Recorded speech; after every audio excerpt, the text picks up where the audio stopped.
Hey guys, welcome back to a new video. In this video we are looking how to make an intro by using Canva, or how to find a video for edit the video in Canva. So just open the app Canva and go to the option templates,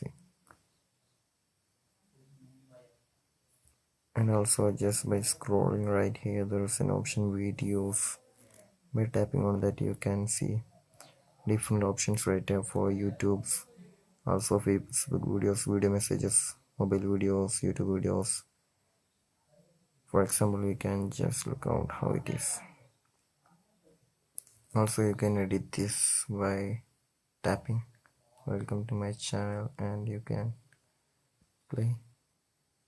You can also change the text right here, and you can save this. So I hope this video was useful for you. So just like, share, subscribe to our channel.